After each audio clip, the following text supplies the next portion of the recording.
সফলতা কিংবা ব্যর্থতার জন্য সংখ্যা কোনো বিষয়।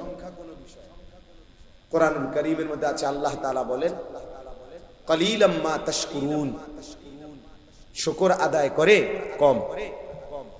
কালিল কালিলাম মা তাযাক্কারুন।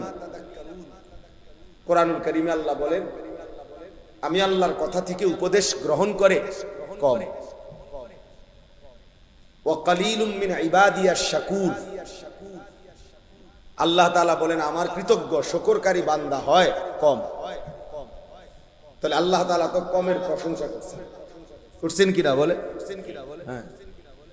তাহলে সংখ্যা কম কিংবা বেশি সফলতা কিংবা ব্যর্থতার জন্য কোনো বিষয় না। সবাই চিনতে হবে অথবা চিনে না, এই পরিচিত বা অপরিচিতি এটাও সফলতার কোনো বিষয় না। সবাই চিনলে সফল, সবাই না চিনলে ব্যর্থ, এমন কথা কোরআন সুন্নাহয় নাই। এটা ইসলামী দৃষ্টিভঙ্গি না। মনে করেন এই কোরআনুল কারীমের মধ্যে 25 জন নবী এবং রাসূলের নাম আছে। কতজন? 25 জন। তাহলে এখন 25 জন নবী এবং রাসূলের নাম আছে। পৃথিবীর অন্যান্য সমস্ত কিতাব একত্র করলে আরো কিছু নবী রাসূলের নাম পাওয়া যাবে। আচ্ছা ধরে নিলাম আরো 100, ধরে নিলাম আরো 200, ধরে নিলাম আরো 300, এত হবে না। তাইলে বাকি নবী রাসূলদের এখন সংখ্যা আমাদের সবাই আমরা মিলে বলি যে 25 জন নবী এবং রাসূলের নাম কোরআনে উল্লেখ হয়েছে। তো নবী এবং রাসূল সর্বমোট 25 জনই তো না, 1,24,000 এই বর্ণনাটিকে যদি ধরা হয়, এই রাওয়ায়াতটাকে যদি ধরা হয়, তো আসমানের নিচে জমিনের উপরে একেবারে যদি বাড়ি চালানো দেয় তারপরেও তো হাজার খানিক নবী এবং রাসূলের নাম পাওয়া যাবে না। তাইলে বাকি যে এই লক্ষের উপরে নবী এবং রাসূলদের নাম পৃথিবীর কোনো কিতাবে নাই, কেউ জানে না, তাইলে ওনারা ব্যর্থ। বলো না ভাইয়া? তাইলে কি হলো? সবাই চিনতে হবে সফলতার জন্য, এটা জরুরি না, এটা জরুরি না। রাসূলুল্লাহ সাল্লাল্লাহু আলাইহি ওয়াসাল্লাম আরাফাতের ময়দানে বিদায় হজ্জে তিনি যখন ভাষণ দিছেন, খুতবা দিছেন, তখন 1.25 লক্ষ সাহাবী নবীজির সামনে ছিল। হজ্জের ময়দানে 1.25 লাখ সাহাবী মানে 1,25,000। তাহলে আরো কিছু কম বেশ হইতে পারে। এখন গোটা পৃথিবীর কোন কিতাবে এই 1.25 লক্ষ সাহাবীর নাম আসেনি, নাই। 313 জন বদরি সাহাবীর নাম, বদরের যুদ্ধের অংশগ্রহণকারী, ওনাদের নাম একসাথে পাওয়া যায়। আর আলাদা আরো সাহাবীদের নাম কিছু পাওয়া যায় না। সব তালাশ করলে তো হয়তো যদি 1000 হয় বা 2000 হয়, একের ধরে নিলাম 5000 সাহাবীর নাম তালাশ করে খুঁজা পাওয়া গেল, তো বাকি যে 1,20,000 সাহাবীর নাম পৃথিবীর কেউ জানে না, ওই শুধু আরাফ হজ্জের ময়দানে ওনারা ব্যর্থ সবাই। তাহলে এটা বোঝা উচিত। সফলতা কিংবা ব্যর্থতার জন্য সংখ্যাও কোনো বিষয় না। যেমন কোরআন শরীফের সূরা ইয়াসিনের মধ্যে আছে 3 জন রাসূল আল্লাহ তাআলা একটি এলাকায় পাঠাইছেন। এক এলাকায় ফাআযাজনা বিসালিসিন ফাকালু ইন্না ইলাইকুম মুরসালুন। 3 জন মোট। এই 3 জন রাসূল একটি এলাকায় দিবানিশি আল্লাহর দাওয়াত দিয়ে, কালেমার দাওয়াত দিয়ে ওনাদের হাতে কালেমা পড়ছেন, গ্রহণ করছেন শুধু একজন। কয়জন? একজন মাত্র। ওয়াজা মিন আকসাল মদিনাতে রাজুলুন, সির্ফ একজন, একজন মাত্র ব্যক্তি কালেমা পড়ছে। 3 জনের দাওয়াত, 3 জন রাসূলের দাওয়াত। তাইলে ইনারা এই 3 জনের দাওয়াত মাত্র একজন গ্রহণ করলো, তাহলে ওনারা ব্যর্থ? এটা বুঝা উচিত, এটা বুঝলে সহজ। এজন্য সংখ্যা কোনো বিষয় না, মহান আল্লাহ পাক রব্বুল আলামিন গ্রহণ করলো কিনা, সেটা বড় বিষয়। নবী সাল্লাল্লাহু আলাইহি ওয়াসাল্লাম বলছেন, ফাওয়াল্লাহি লা আন ইয়াহদিয়াল্লাহু বিকা রাজুলান ওয়াহিদান খায়রুন লাকা মিন হুমুরিন নাআম।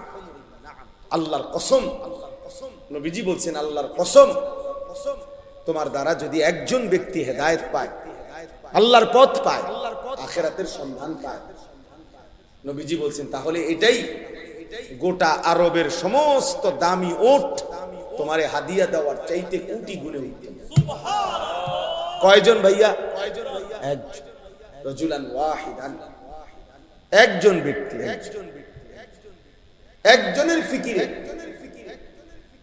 এক আল্লাহর বান্দার বদলানোর ফিকিরে আল্লাহর কথা বলা যাবে। আমাদের যেখানে এখানে যারা উঠতি বয়সের কোন ইমাম সাহেব আছেন, আপনাদের জন্য এটা সবক। আপনারা যদি এটা ভাবতেন, বুঝেন, ইনশাআল্লাহ উম্মতের আরো ফায়দা। নওজোয়ান আলেম যারা উঠতি বয়সের, তাদের জন্য এটা সবক। আমি ওয়াজ করলে শুনবে কয়জন?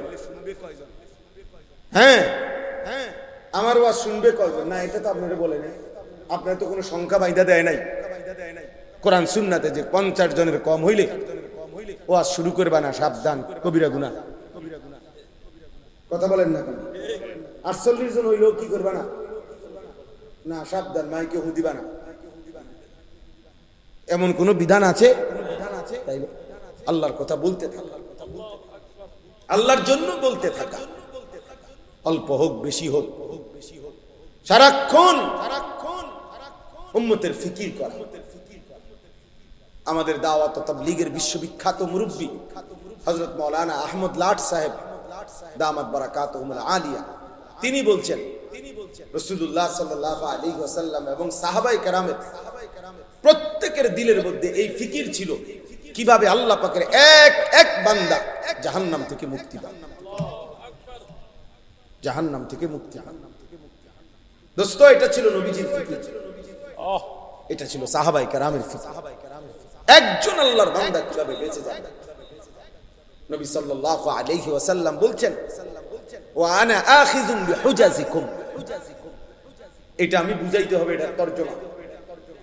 তরজমা বুঝাইবার জন্য এইভাবে বুঝাই। আমি যদি আমার এই দোস্ত আবু হানিফ ভাই ও আমরা সাথী, ব্রাহ্মণবাড়িয়া দারুল আরকাম মাদ্রাসা আমরা একসাথে পড়ছি, অনেক মহব্বতের দোস্ত আমার। তো আমি দেখতেছি যে এখানে আগুনের মধ্যে সে নিজে ঝাঁপ দিতে চাচ্ছে, পড়তে যাচ্ছে। তো আমি তার হাত ধরে বললাম, দোস্ত ওটা আগুন, তুমি যাইও না, তুমি জ্বলে যাইবা। সে আমার ইচ্ছা করলে আমার হাত ধরে রাখলে ছেড়ে দিতে পারে, ছাড় বেটা, আমি যাবই, তোর ঠিক আছে, হতে পারে। এবার আমি কাঁধে ধরলাম, কাঁধে হাত দিয়ে বললাম, দোস্ত না, তুমি ওই আগুনে যাইও না, তুমি জ্বলে যাইবা, তুমি ক্ষতিগ্রস্ত হবা, আমি বন্ধু তোমারে যাইতে দেব না। এবারও ইচ্ছা করিলে কাঁধের হাত সে ছাড়াই দিতে পারে, কাঁধের থেকে হাত নামাই দিতে পারে, সর বেটা, আমি যাবই। আচ্ছা, এইবার যদি আমি এইভাবে কোমরে জড়াইয়া ধরি, কোমরে যে না দোস্ত, আমি তোরে যাইতে দেব না, ওই আগুনে পড়তে দেব না, তাহলে ছেলেরা বাবা তোমরা শোনো, তাইলে নিয়ম কি? হাতের বাঁধন ছেড়ে দেওয়া যায়, কাঁধের থেকে হাত ফেলে দেওয়া যায়, কিন্তু কোমরে যদি কেউ জড়াইয়া ধরে, এখান থেকে ছুটে যাওয়া কঠিন কিনা? কথা বলেন না? অনেক কঠিন। খোদার কসম, নবী বলছে, ওয়া আনা আখিযুন বিহুজাজিকুম। উম্মত, আমি চেয়েছি আমার একটা একটা উম্মতকে এভাবে কোমরে জড়াইয়া ধরে জাহান্নামে ফেলতে চাই। আমি এটা চেয়েছি, আমার এক এক উম্মত তবুও যেন জাহান্নাম থেকে বেঁচে যায়,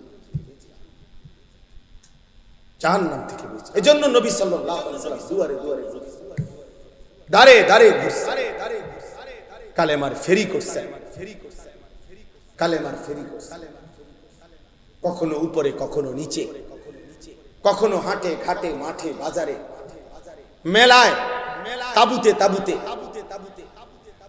প্রত্যেক অবস্থায় পাথর মারছে তবুও কালেমার দাওয়াত দিছে, ধাক্কা দিছে তবুও নবী সাল্লাল্লাহু আলাইহি সাল্লাম কালেমার দাওয়াত দিছে। আবু জাহেল উটের পচা নারী বুড়ি পিঠের উপরে চাপায় দিছে তবুও কালেমার দাওয়াত দিছে। তায়েফের পাথরের আঘাতে সারা দেহ রক্তে রঞ্জিত করে দিছে। এই রক্ত মাখা দেহ নিয়ে হাত তুলে উম্মতের জন্য বদদোয়া করে নাই, বলছে আয় মাওলা মাফ করে দেন, ওরা বোঝে নাই।